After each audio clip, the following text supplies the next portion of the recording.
아기금 대표님 모셨습니다. 안녕하세요. 안녕하세요.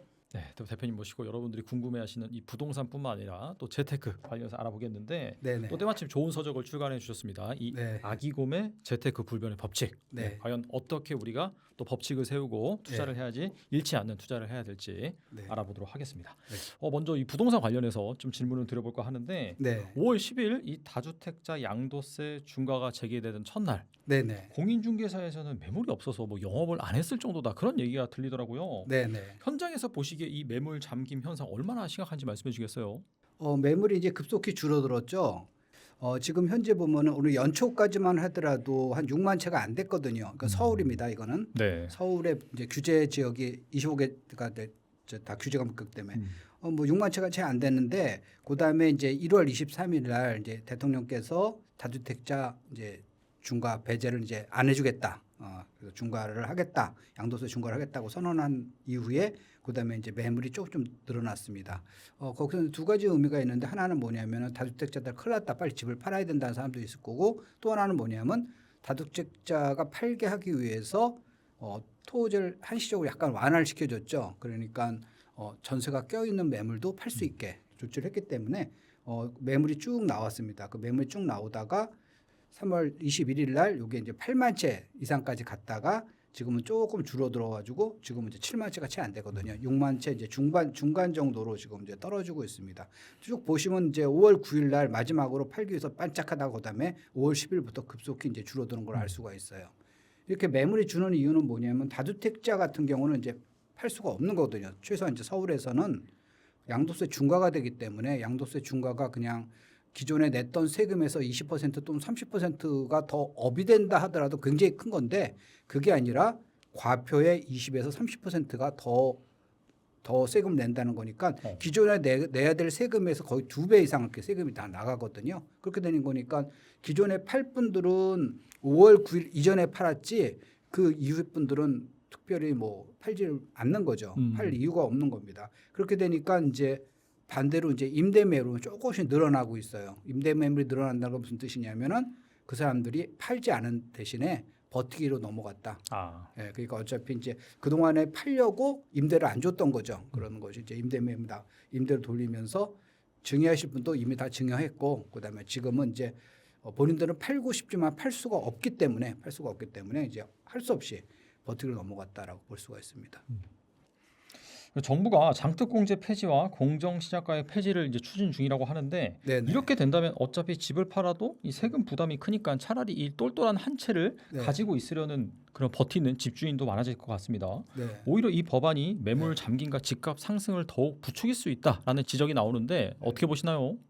지금 현재 보면은 이제 다주택자 매물들이 이제 이렇게 사라지니까 이제 그다음에 정부에서는 그다음에 비거주 1주택자 매물을 이제 내놓게 하는 거죠. 그래서 표면적으로는 다주택자들한테는 팔게 해줬다는 건 뭐냐면은 전세가 세입자가 들어있어도 그거에다 토지하에서 약간 양보를 해가지고 좀 일부 해제를 하면서 그다음에 살 수 있게 해줬는데 1주택자 같은 경우는 그걸 안 해줬거든요. 1주택자 같은 경우는 거기에 해당하지 않습니다. 그러니까 1주택자 중에서 진짜로 집을 팔고 싶었던 분들이 있었어요. 전세가 이미 들어있어 못 파는 거죠. 네. 그래서 저기 구청에 가서 허가를 받으려 했더니 구청에서는 안 된다. 요번에 하는 거는 양도세 중과되는 사람만 된다. 똑같이 다주택자도 양도세 중과가 안 되는 사람은 요번에 그 허가가 안 나왔어요. 어떤 케이스냐면은 예를 들어서 지방 같은 경우요.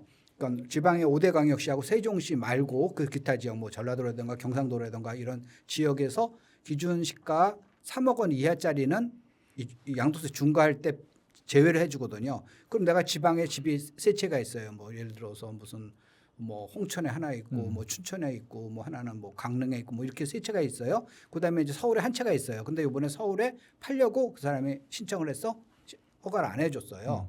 다주택자도 요번에 다주택자 허가한 거는 중과세 대상 해주만 해줬던 거거든요.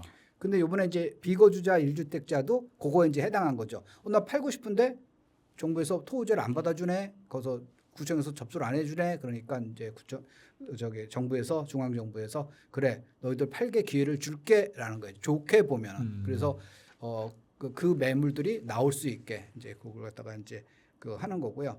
요 매물들은 지금 당장은 우르르르 나오지는 않습니다. 물론 이제 그동안에 못 팔던 사람들은 정말 팔 생각이 있었는데 아까 그런 이유로 못 팔던 사람은 나오겠는데 요게 이제 언제 매물이 좀 나올 거냐면은 올해 7월 말 되면은 이제 2027년 이제 세제가 이제 그때 세법이 이제 개정이 되거든요. 그럼 그게 이제 발표되면은 아까 말씀하신 대로 장기 보유 특별 공제가 조정이 됩니다. 그러니까 보유분과 거주분 요게 이제 조정이 되면은 기존에 비거주 했던 분들은 세금이 굉장히 많이 올라가는 그 결과를 갖기 때문에 그분들의 매물이 나오는 거죠. 그 2027년 세법은 2027년부터 적용되는 거기 때문에 법이 개정된 걸 보고 12월 말까지는 처분할 수 있는 그 시간이 있는 거죠. 그래서 그거에 맞춰서 정부에서도 올해 12월 말까지 처분하는 거에 대해서는 세입자가 있어도 그거는 토호제에서 그 거래가 되도록 그렇게 조치를 했습니다. 정부는 비거주 1주택자의 전세 대출도 제한하는 방안을 또 검토 중이라고 합니다. 대출액만 13조 원에 달한다고 하는데 만약에 이 만기 연장이 막히면은 부동산 시장에는 어떤 영향을 미칠까요? 그러니까 압박을 하는 거죠. 거기서 보면은 이제 본인이 소유한 집에 들어가서 거주를 하거나 아니면은 거기서 보면 더 이상 이제 전세 대출은 안 해줄 테니까 투자용으로만 갖고 있지 말아라. 그 집을 처분을 해라. 너 돈 없으면 처분하고 돈 있으면 들어가서 살아. 그거 갖다가 괜히 갖고 있으면서 거기서 시세차익 얻을 생각하지 말라는 메시지죠. 그러니까 지금 현재 보면은 자기 집을 전세 주고 다른 집에 가서 이제 전세를 얻으면서 거기서 전세 자금 대출을 받는 분들 타겟으로 한 거죠. 그래서 그게 이제 압박 전략 중에 하나입니다. 또 전세 대출 규제로 실수요자와 세입자들이 월세 시장으로 밀려나고 있다고 하더라고요. 네네. 실제로 아파트 전세 매물은 2년 전과 비교해서 이 절반 가까이 줄었다는 분석이 있는데 이 항상 전세가 없어지면 내 집 마련은 꿈도 꿀 수 없을 것이라고 말씀해 오셨는데 현재 상황 어떻게 보시나요? 지금 실제로 이게 전세에서 월세로 넘어가는 게 굉장히 이제 심각해요. 그래서 요 자료 한번 이제 보시면 알겠지만은 요게 우리가 2023년, 2024년 동안에 올라가다가 2025년도에서 계속 올라갑니다. 2025년만 하더라도 이제 연간 평균은 44.2%고요. 제일 많이 올라가기 시작한 게 이제 작년 12월부터예요. 작년 12월부터 이게 쭉 뛰죠. 11월까지 이렇게 빌빌도 아니고 사실 그것도 많았지만 여기서 갑자기 쭉 찐 거는 뭐냐면 바로 이제 11호 조치 이후에 전세자금 대출을 잘 안 해줬잖아요. 그러니까 이제 그 기존의 임차인들, 세입자들이 나는 전세를 받아가지고 전세로 들어가고 싶은데 정부에서 돈을 안 빌려주네, 금융기관에서 돈을 안 빌려주네, 그러면 할 수 없이 나는 월세로 들어갈 수밖에 없네라고 해가지고 월세 비중이 너무 높아진 거예요. 그래서 작년 12월부터 이게 높아져가지고 3월달 올해 3월달은 지금 이제 50.3, 50.4 뭐 이렇게까지 막 이제 올라가고 있어요. 그리고 지금 현재 보면은 올해 4월달 거는 아직 통계가 끝나는 게 아니거든요. 이게 5월 말까지 신고를 해야 되는 거기 때문에 이게 이제 쭉쭉쭉 좀 늘어가지고 이게 5월 말 또 6월 초 정도 되면 이게 거의 50%까지 육박이 됩니다. 그러니까 지금 아파트 시장에서 옛날에 전통적으로 빌라라든가 원룸이라든가 이런 데는 월세가 주류고 전세가 좀 마이너였잖아요. 비주류였잖아요. 그런데 반대로 아파트는 월세는 적고 전세가 이제 주류였거든요. 근데 이제 이게 역전이 돼서 앞으로는 지금 현재로는 이제 월세하고 전세가 반반 정도 된다. 그리고 앞으로는 월세가 점점 많아지는 거죠. 그러면 이제 이게 우리나라 전통적으로 이제 전세가 좋은 제도냐 나쁜 제도냐라고 하게 되면은 정부 입장에서는 이제 전세 때문에 집값이 오른다라고 생각해가지고 조금 전세에 대해서 안 좋은 생각을 하지만은 세입자 입장에서는 가장 좋은 게 바로 전세예요. 그러니까 전세 같은 경우는 자기가 추가 자금이 들어갈 게 없잖아요. 한 번에 돈을 맡겨놓는 거지. 전세금이 올라간다 하더라도 나중에 나한테 돌려받을 돈이지 그게 집주인을 주는 돈이 아니잖아요. 그러니까 그래서 어느 일정 목돈을 맡겨놓고 추가 돈이 들어가지 않기 때문에 그 돈을 내가 저축할 수 있는 여력이 생기는데 이게 월세로 돌아가게 되면은 보증금은 전세보다는 적지만은 계속 매월 내가 일정 월 차임을 내야 되기 때문에 그만큼 내가 손해인 거죠. 특히 한국 같은 경우는 아직은 월세가 싸기 때문에 뭐 월세나 전세나 그거는 그런 비슷한데 뭐 정부가 전세를 없애고 월세로 한다니까 뭐 정부 시책에 맞춰서 우리도 월세 시대로 가자라고 하는데 이게 월세를 몰라서 그러는 거예요. 외국 같으면은 한국처럼 그 월세 싼 나라가 없어요. 그래서 외국 같은 경우 이제 특히 미국 같은 경우는 정말 방 3개 웬만하면 500만 원, 살만한데 뭐 이렇게 사람 안 살고 무슨 정말 뭐 코요테 뭐 곰 이런 데 막 그런 데고 사람은 뭐 1년에 몇 명 안 뭐 그런 데 말고 그런 데 말고 이제 우리 한국 기준으로 사람들 좀 이제 살고 인프라도 좀 있고. 인프라가 더 네. 갖춰져 있고 그런 데는 방세 기준으로는 500만 원 갖고 얻기가 쉽지가 않습니다. 엄청 비싸요 월세가. 그래서 자기 소득에 미국은 연봉이 굉장히 비쌉니다. 우리보다 연봉이 2배 이상이에요. 그렇게 비싼 나라인데도 자기 연봉의 최소 33% 3분의 1이나 한 40%까지를 그 주거비로 그 월세로 내고 있어요. 그러니까 자기 생활비에서 제일 많이 들어가는 게 우리나라는 주거비가 아니에요. 근데 미국은 주거비, 영국도 주거비, 프랑스도 주거비가 제일 많이 들어가는 거예요. 월세가 비싸기 때문에. 우리나라 월세가 싸기 때문에 그런데 월세가 싼 이유는 뭐냐면은 전세라는 대안이 있죠. 월세를 집주인 입장에서는 월세 높게 받고 싶죠. 당연하죠. 하나 놓고 이상한 집 하나 놓고 1,000만 원 주시오. 이럴 수 있으면 좋은데 그러면 사람들 뭐예요? 난 전세할 거예요라고 하는 거니까 전세란 좋은 대안이 있기 때문에 세입자들이 그동안에 상대적으로 주거비를 싸게 살았던 거죠. 그런데 이제 전세가 없어지면은 그야말로 월세 지옥이 되는 거고요. 그리고 또 하나는 이제 전세라는 게 이제 우리한테 이제 익숙해졌잖아요. 익숙해진 게 특히 이제 신혼부부나 이렇게 처음 시작하시는 분들은 전세를 맞춰야 되잖아요. 일단은 그러면 어떻게 하든 그걸 맞추기 위해서 이제 저축도 하고 소비를 이제 줄인다고요. 물론 이제 소비 줄이는 것 자체가 고통이지만은 그거 자체가 나중에 그게 바로 남는 돈이거든요. 그러니까 우리가 어디서 도둑질을 하지 않는 이상 하늘에서 돈 떨어지는 게 아니잖아요. 회사 연봉은 일정하고 그다음에 사업하시는 분들도 갑자기 뭐 아이템 퍽 터지는 경우가 그렇게 많지가 않으니까 자기 소득은 일정한데 그러면은 그 소득 중에서 자기 일부를 소비하고 남는 돈 갖고 저축을 해가지고 그걸 갖다가 더 투자를 하고 불려서 이제 자기 자산을 쌓는 게 바로 그냥 우리가 일반적인 사람들의 삶인데 거기서 월세를 나가가지고 그 저기 소득이 줄어들어 이제 지출이 늘어나 그것도 문제지만은 또 하나는 뭐냐면은 전세가가 올라가는 만큼 우리가 그걸 대비해서 만들 돈을 많이 저축을 하거든요. 그래서 그 이제 아주 신기한 통계가 있는데요. 지금 이제 우리나라에서 그 소득이 가장 높은 지역 우리가 17개 서울 뭐 이제 뭐 부산 이렇게 가면 17개잖아요. 광역단체가 17개 중에서 가장 소득이 높은 데가 이제 서울, 그다음에 이제 세종, 울산 이런 데예요. 그래서 지금은 이제 작년 같은 경우는 이제 재작년 2024년까지 발표됐으니까 재작년 같은 경우 서울이 1등이지만은 과거에는 한 10년 전, 15년 전에는 울산이 1등일 때도 있었어요. 울산이 1등, 서울이 2등이고 그때 세종시가 안 생겼을 때.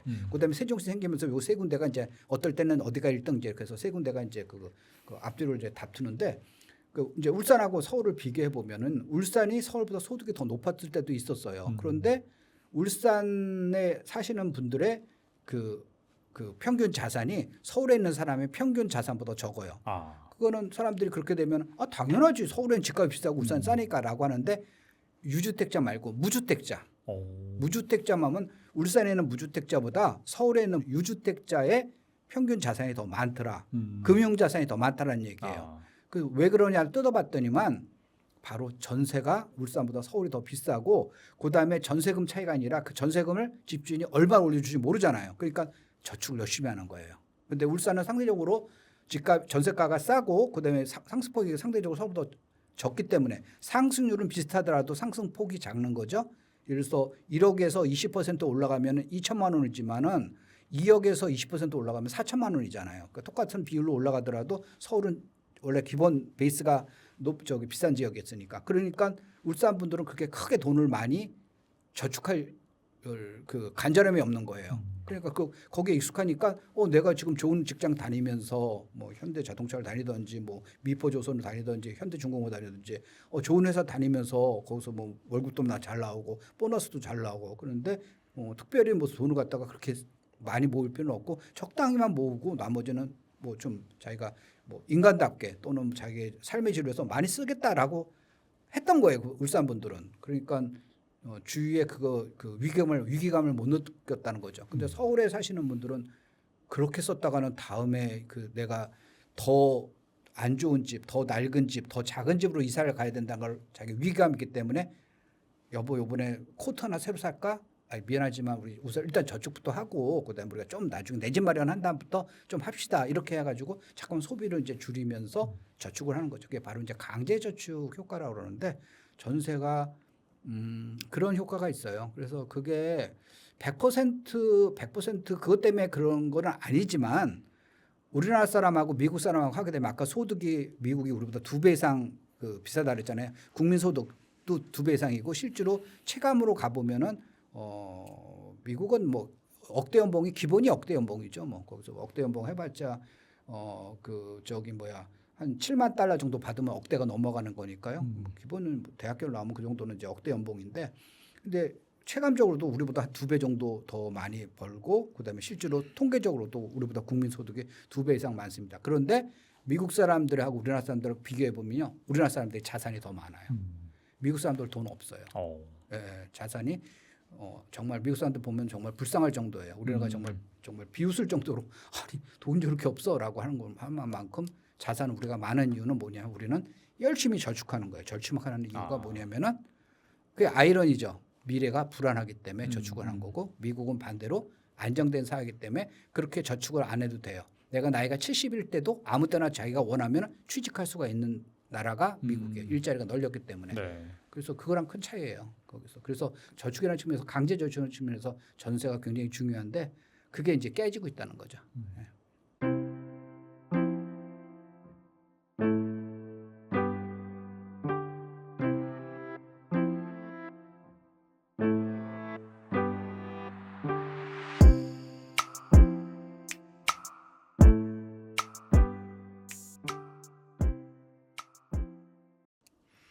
또 시장에 공급 매물이 부족한 건 사실이다 보니까 공급 부족으로 집값은 장기적으로 무조건 오를 수밖에 없다라는 그런 주장도 있습니다. 이거 어떻게 보세요? 지금 현재 보면 공급이 지금 앞으로 이제 일부 지역은 이제 2025년부터 줄기 시작해가지고 그다음에 2026년, 2027년, 2028년, 2029년까지 계속 공급이 이제 앞으로 적을 거예요. 그러니까 올해가 사실 공급 부족이 우리가 체감적으로 느낄 수 있는 이제 첫 해라 할 수가 있는데요. 거기서 보면은 내년 2027년하고 2028년하고 어떻게 공급 부족인지 너 어떻게 알아? 왜 어떻게 아냐면은 우리가 보면 아파트 같은 경우는 우리가 착공부터 그다음에 입주까지 옛날에는 이제 3년 한 36개월인데 지금은 이제 한 40개월 걸리는데 뭐 계산하기 좋게 이제 3년으로 36개월로 계산을 하더라도 그러면 2023년도에 착공을 했어야지 올해 입주를 하는 거예요. 그다음에 2024년도에 착공을 했어야지 내년도에 입주하는 거거든요. 그런데 지금 착공 물량이 2023년 적었고 2022년부터 적기 시작해서 2022년 적고 2023년 더 적고 2024년 비슷하게 적고 2025년 그다음에 지금 2026년 왔죠. 2026년 왔는데 지금은 이제 통계가 3월 달까지 통계가 나왔는데 그것도 역대에서 제일 적어요. 월 평균이. 그러니까 3월까지 딴 해에 12달하고 3달 그 비교한 게 아니라 월 평균이 역대에서 제일 적습니다. 그래서 이렇게 장기간 이렇게 몇 년에 걸쳐서 또는 이 폭이나 깊이에 따라서 또 이렇게 많이 줄어들고 또 이렇게 오랫동안 줄어드는 게 역사적으로 없었어요. 우리나라 역사적으로. 그러니까 지금 우리가 앞으로 닥칠 공급 부족 현상이라는 게 굉장히 이제 심각하다라고 할 수가 있습니다. 이것 때문에 이제 집값 상승을 이제 그 얘기하는 분들이 굉장히 많죠. 또 한국은 부동산 불패 신화를 믿는 분들이 여전히 많습니다. 최근 국내 주식시장의 역사적인 폭등장에서 이 돈을 번 무주택자들이 결국 이 부동산을 사는 머니 무브 현상이 일어날 것이다라는 그런 전망이 있는데 어떻게 보세요?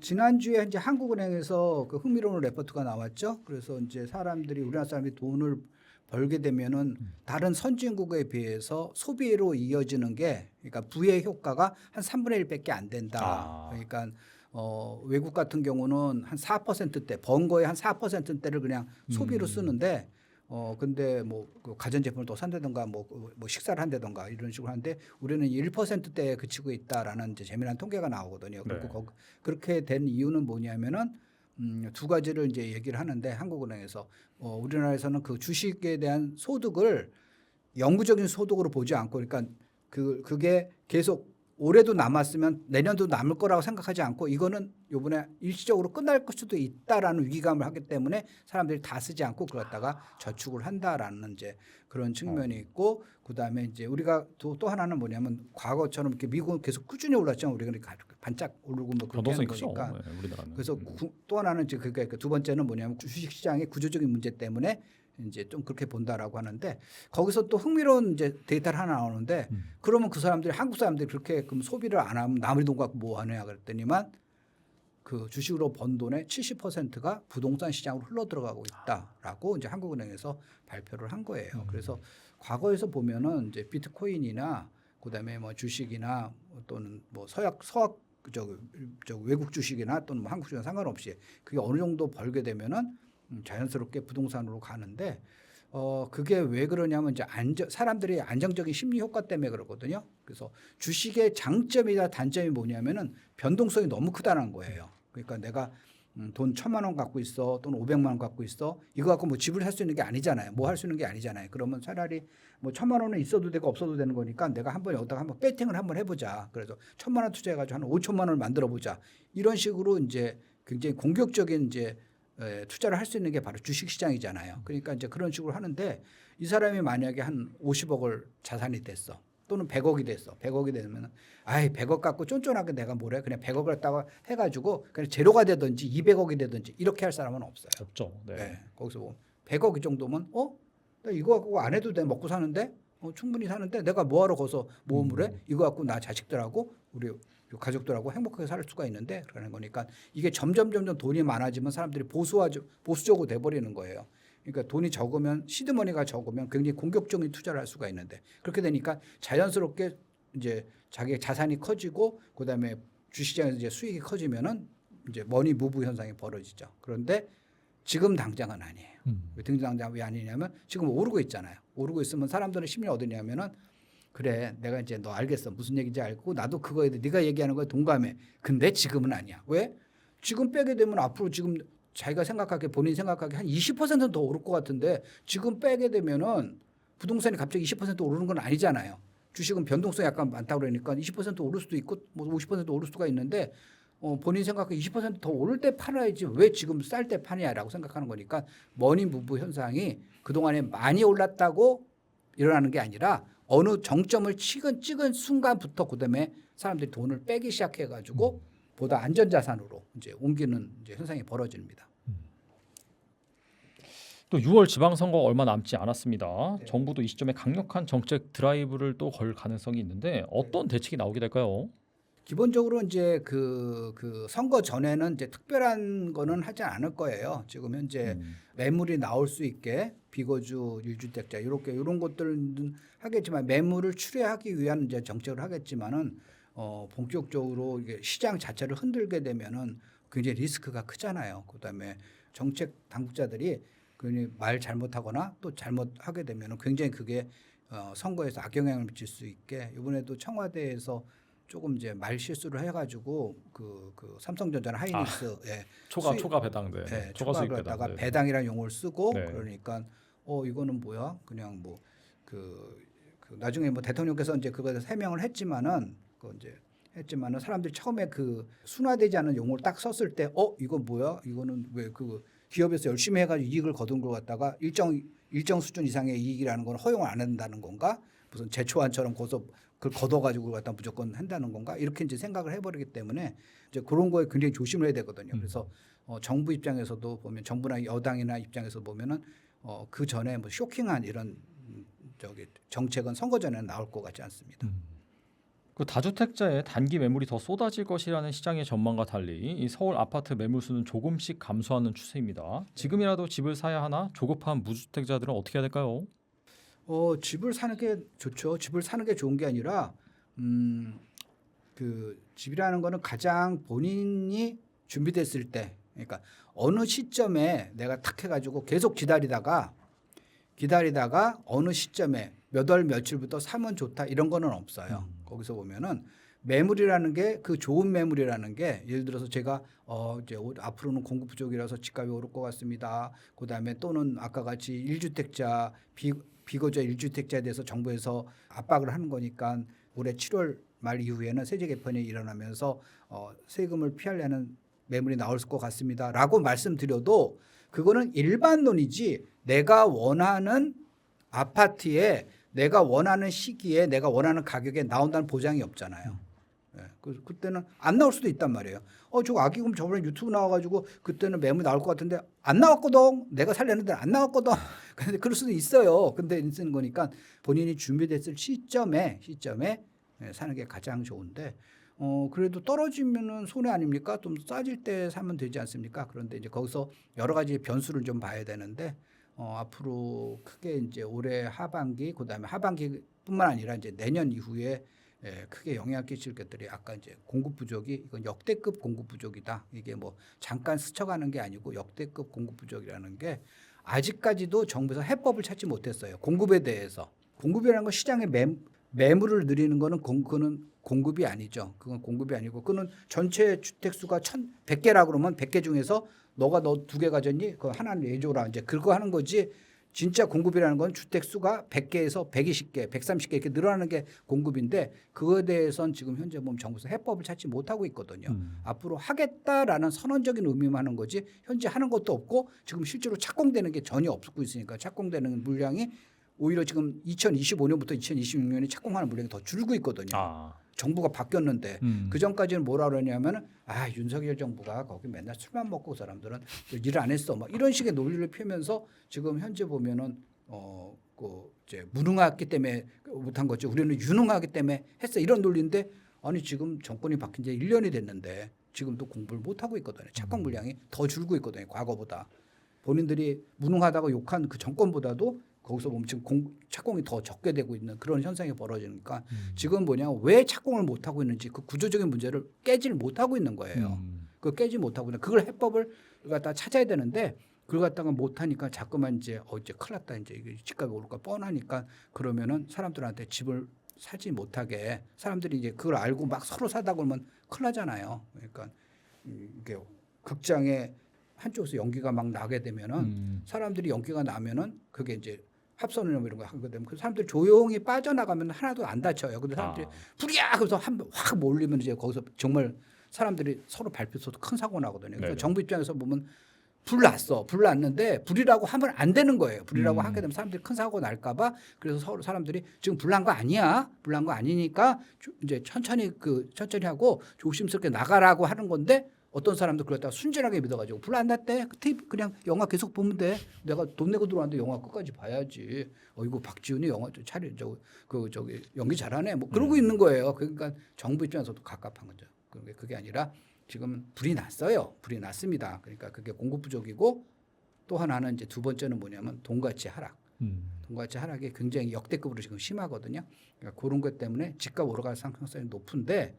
정부에서는 그 속도 조절하기 위해서 이제 지금 계속 여러 가지로 푸시를 하는 거예요. 그러니까 그거는 본인들의 선택입니다. 선택입니다. 끝까지 앉아서 영화를 볼 것인지 아니면 정부에서 원하는 대로 조용히 소문 내지 않고 그냥 소용히 빠져나가든지 그거죠. 항상 부동산 입지가 중요하다고 말씀하시는데 최근 신혼부부들 사이에서는 평소가 줄더라도 좀 입지가 좋은 곳을 선호하는 현상이 일어나고 있습니다. 그 부동산 투자 전문가 보시기에는 어느 곳의 아파트가 지금 인기를 끌고 있나요? 이제 투자 측면에서는 요즘 그런 신혼부부의 선택이 그건 맞다고 봐요. 그러니까 전국에 이건 어느 나라도 마찬가지입니다. 전국의 집값이 다 다르거든요. 다른 이유는 비싼 데는 투기꾼들이 많이 가서 살고 그다음에 비싼 지역은 투기꾼이 안 사서 그런 건 아니에요. 하고 많은 그 지역 중에서 왜 투기꾼이 하필이면 거기 샀을까를 한 번 더 생각해 보는 거죠. 거기는 기본적으로 수요가 많은 지역이에요. 그러니까 집값이 오르는 데는 실수요가 많은 지역입니다. 실수요가 많은 거를 투기꾼들이 알고 내가 가서 선점하겠다. 그게 이제 투기라고 정의한다고 하면 그게 투기인데 그렇게 되는 거지. 가만히 있는데 무슨 주식 작전하는 것처럼 네가 사고 내가 사고 네가 사고 내가 사고 하는 그런 거는 없어요. 그럼 맨 끝에 사는 사람 물리는 건데 투기꾼들이 바보도 아니고 그런 것은 그런 없고 실수요자가 사가지고 오를 때를 미리 선점하는 겁니다. 그러니까 실수요자들이 집을 살 때도 그런 원리를 갖다가 어느 지역은 왜 집값이 오르고 어느 지역은 오르지 않는가. 그냥 내가 혼자 그냥 마음 편히 살 수 있으면 되는 거지. 그런 거 나 머리 아파가지고 골치 아프고 난 마음 편한 데서 그냥 살고 싶어. 그러면은 이제 재산이 전혀 쪼그라지는 거죠. 실제로 보면은 그 문재인 정부 출범일 그러니까 2017년 5월 10일부터 지난주까지 매주 이제 금요일 날 시대가 발표되니까 금요일까지 볼 때 집값이 그러니까 아파트 값이 100% 이상 오른 지역이 5군데예요. 5군데 지역은 100% 이상 올랐어요. 그다음에 그러면 다들 그때 뭐 집값 많이 오른 거 아닙니까? 아니에요. 집값이 문재인 정부 출범부터 지금이 오히려 떨어진 데가 37개 군데 있어요. 네. 그러니까 지금 엄청난 30개 이상이니까 37개니까 그리고 특히 이제 거제시 같은 데는 그게 뭐 30%, 한 32% 이렇게 떨어졌거든요. 그러니까 누구는 막 집값이 2배가 올랐어. 그래가지고 뭐 10억짜리가 20억 됐어. 그래서 막 하는데 누구는 내가 10억짜리 샀더니만 7억이 됐네. 이렇게 된 거예요. 그러니까 어느 지역에는 왜 집값이 오르고 어느 지역은 왜 집값이 떨어졌나. 집값이 오른 거는 투기꾼 때문이다라는 용어를 쓰는 순간 투기꾼에서 용어를 쓰는 순간 그거는 정부는 그렇게 쓸 수가 있어요. 이제 그 뭐 정책 목표가 있으니까 쓸 수가 있는데 개인이 그거다가 투기라는 용어를 쓰는 순간 나는 아무것도 모르는 무지랭입니다라는 거 표현하는 건 마찬가지예요. 그러면 정말 투기꾼이 있다면 그 사람들이 어떤 생각을 해서 그 사람들이 왜 집을 살 것인가를 생각을 해봐야지. 그러니까 나는 그 이유를 모르겠으니까 무조건 마녀 때문에 그렇다. 요새 사람들이 굉장히 중세 시대 때 픽픽 쓰러지는데 뭐 의사가 이거는 난 무슨 병인지 모르니까 그건 아마 마녀의 저주 때문에 그런 것 같다. 저기 혼자 사는 노파를 화형시키면 그게 없어질 것 같다. 이렇게 얘기하는 건 똑같다는 말이에요. 그러니까 그게 필수 때문에 그런 건지 천년 때문에 그런 건지 장티푸스 때문에 그런 건지를 정확히 의사는 그걸 판명할 의무가 있는 거죠. 그리고 경제도 마찬가지입니다. 그래서 집값도 마찬가지로 오르는 때는 오르는 이유가 있고 이제 떨어지는 떨어진 이유가 있어가지고 아까 이제 다시 본론을 말씀드려가지고 신혼 부부가 볼 때 작고 낡더라도 오를 만한데 사는 게 굉장히 현명한 거죠. 그러면 좁은 데서 고생하지 않습니까? 만약 그런 생각이 있으면 집을 사지 말고 전세로 사는 게 나아요. 전세로 사는 게 낫고 만약에 그 자기가 고생을 하면서도 내가 고생을 하면서도 내 자산을 조금 더 키우고 싶다라고 하게 되면 아까 예를 들으신 그 신혼부부의 같은 선택을 하면 되는 거죠. 좋은 조건의 아파트를 고르는 것만큼 반드시 피해야 하는 물건도 있다고 하셨는데 그럼 절대 사면 안 되는 아파트의 특징은 무엇일까요?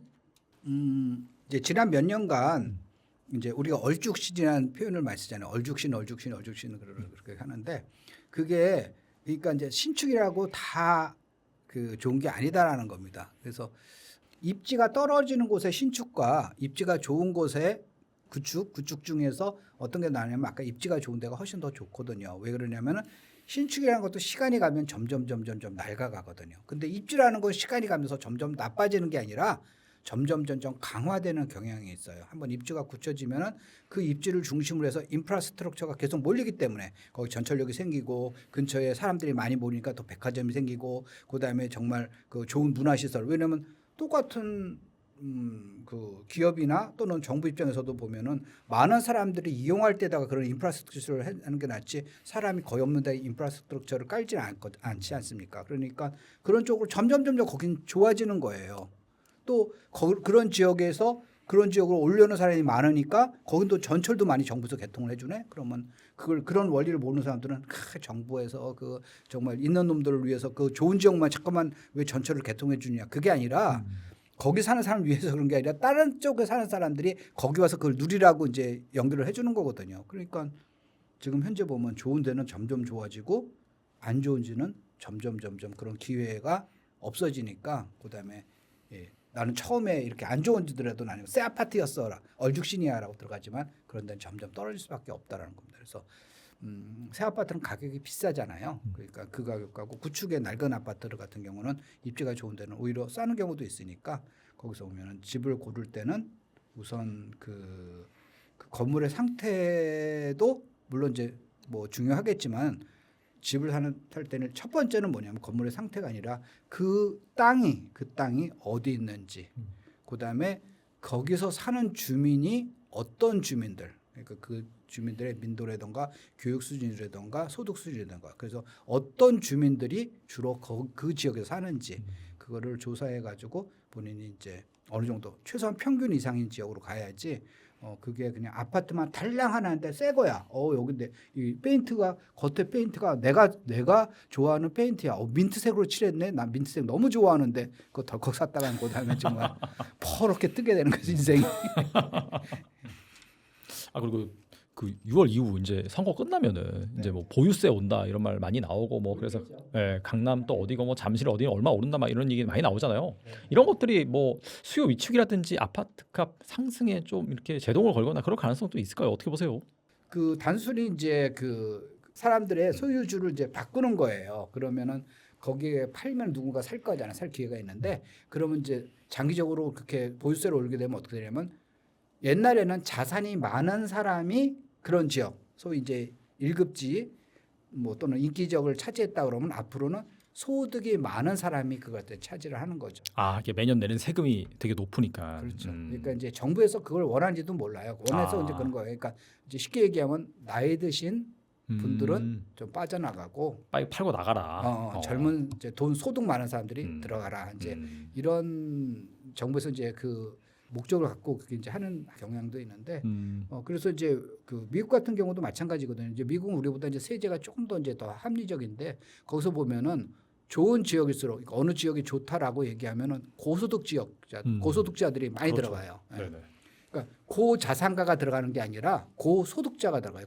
고자산가하고 고소득자는 다를 수가 있잖아요. 고자산가는 나는 젊었을 때 많이 벌었어. 그래서 소득 자산은 많은데 지금 연금 받아가지고 사는 사람도 있잖아요. 그럼 그렇죠. 그 사람들은 그 보유세를 낼 그 재원이 없기 때문에 그런 분들은 이제 보통 자기가 살던 거주하던 집에서 계속 사는 거고 대신에 고소득자들 같은 경우는 뭐 이번에 비트코인이 많이 올라서 또는 내가 비즈니스가 잘 됐어 그래가지고 내가 그 소득이 높아 그런 사람들은 그 보유세가 높더라도 그걸 다 부담할 수 있는 능력이기 때문에 담세 능력이기 때문에 그런 분들이 들어가는 거예요. 그래서 그렇게 되면 장기적으로 보면은 강남 3구라든가 용산구라든가 이제 서울에서 그 비싼 지역 같은 경우는 이제 그 보유세가 올라가게 되면은 그 계층이 고자산가로부터 고소득자로 이제 바뀌는 그런 현상이 벌어질 겁니다.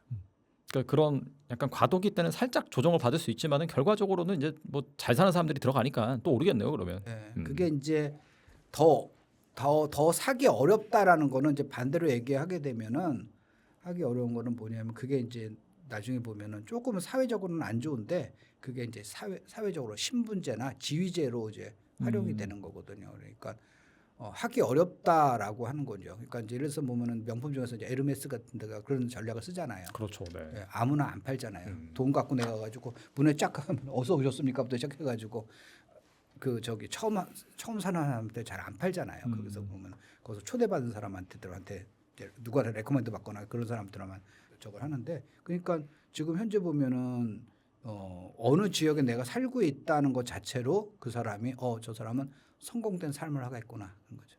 옛날에 이제 자동차 회사 중에서 뭐 그랜저가 그런 전략을 썼잖아요. 그랜저는 성공의 상징이다라고 해가지고 젊은 사람들에게 마음에 불을 붙였잖아요. 내가 소나타를 살 수 있지만 그래도 고향 갈 때는 그랜저를 타고 가야지 그래가지고 사람들이 그랜저를 많이 뽑게 하는 그런 광고 문구를 계속한 것처럼 어느 특정 지역에 살면은 저 사람 그래도 좀 성공적인 삶을 살았네 이렇게 되는 인식이 되기 때문에 오히려 그런 게 괜히 고착화될 가능성이 높다라는 거예요. 그러니까 진입 장벽이 더 높아진다는 거죠. 네, 그 외에 이제 부동산 관련은 또 최근에 출간하신 책에서 여러분들이 잘 참조해 보시면 분명히 좋은 결과가 있을 거라고 생각이 되고요. 자 그렇다면은 열심히 모은 목돈 1억 사실 네. 1억이 뭐 요즘 세상에서 목돈이라고 하기엔 좀 애매하긴 하지만은 네네. 그럼에도 불구하고 뭐 앞서서 말씀하신 것처럼 네네. 우리가 이제 뭐 그런 서울에 살기 위해서 네. 좀 아이러니하게끔 계속해서 저축을 하고 이제 목돈을 모으게 된다고 말씀하셨잖아요. 네네. 근데 그런 분들이 이제 10억까지 어떻게든 좀 네. 굴리고 싶다라고 네. 하는 분들이 있다면은 지금 네. 이 투자 포트폴리오를 어떻게 조정하면 좋을까요? 네. 지금 현재 보면은 그 서울에서 이제 1억 갖고 이제 집을 살 수 있는 경우가 없죠. 그러니까 1억짜리 집이 없어졌으니까. 과거에는 전세를 끼고 살 수가 있었는데 지금 이제 갭 투자가 안 되는 거니까 내가 1억 갖고 들어갈 수 있는 살 수는 없습니다. 물론 이제 대출을 받아가지고 하는 경우도 있겠지만 지금 대출이 없다고 생각했을 때 그러면은 이제 선택지는 두 개죠. 만약에 내가 그 적은 돈 갖고 투자를 하려면 굳이 서울만 너무 딱 한정되지 말고 수도권 전체를 봐라라는 겁니다. 또는 이제 지방을 보든지 거기서 보게 되면은 비규제 지역 같은 경우는 지금도 이제 갭 투자는 가능하니까 갭 투자가 아주 나쁘게 볼 건 아니에요. 그러니까 자본이 적은 사람, 그러니까 내가 지금 신혼이야. 그래가지고 내 회사에서 열심히 일해가지고 아직은 이제 결혼 뭐 직전이든가 처녀 총각이라든가 직전이라든가 그렇게 하는데 뭐 돈을 한 1억, 2억 모았어. 그러면은 내가 당장 들어가서 집을 거주할 이유는 없을 수가 있잖아요. 그렇게 경우는 이제 뭐 그 적은 돈 갖고 전세 끼고 집을 뭐 하나 사둔다든가 비규제 지역은 가능하거든요. 그래서 비규제 지역은 상대적으로 이제 규제 지역보다 싸기 때문에 그런 선택이 있고요. 또 하나의 방법은 뭐냐면은 지금 시장이 좋으니까 주식시장 같은 걸 통해 가지고 자기가 좀 더 이제 투자를 해보는 방법도 있죠. 그런데 이제 그거는 두 번째 방법은 기존에 투자를 해보신 분들은 조금 이제 쉽지만은 나는 주식 투자 한 번도 안 해봤어. 그런데 사람들이 지금 김대리 보니까 얼마 벌고 이 과장 얼마 벌었으니까 나도 들어가면 될 것 같아라고 하면은 그거는 조금 조심하셔야 돼요. 주식 같은 이 부동산 같은 경우는 보통 굉장히 천천히 움직이고 저거예요. 그런데 주식 같은 경우는요. 하루에도 이게 왔다 갔다 하거든요. 그래서 가끔 이제 어떤 분이 아기금님 주식 종목 하나 좀 가르쳐 주세요. 그래서 하나를 이제 제가 가르쳐 드렸어요. 그 다음 날 사셨어요? 아니요, 제가 지금 바빠가지고 못 사고. 그럼 그 사람은 주식할 게 아니에요. 그러고 나서 주식은 샀다가 그 다음에 그 하루 중에서도 언제 사고 언제 판에 따라서 왔다 갔다 하거든요. 그래서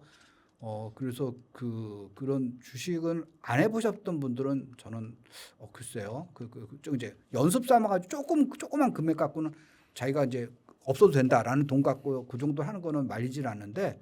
내가 주식으로 돈을 벌겠다라고 하면 저는 그거 아니라고 생각해요. 거기서 보면은 잘못하면은 정말 큰 돈을 잃을 수도 있고 그렇기 때문에 그런데 그렇지 않고 내가 주식을 좀 해봤다 그러면 이제 뭐 그 정도로 하면 지금 요새 장이 좋으니까 지금 이제 그쪽도 생각해볼 필요가 있다라고 할 수가 있습니다. 네, 오늘 나와주셔서 정말 좋은 말씀 많이 해주셨는데 끝으로 이 영상을 보고 계신 분들 위해서 한 말씀만 부탁드립니다.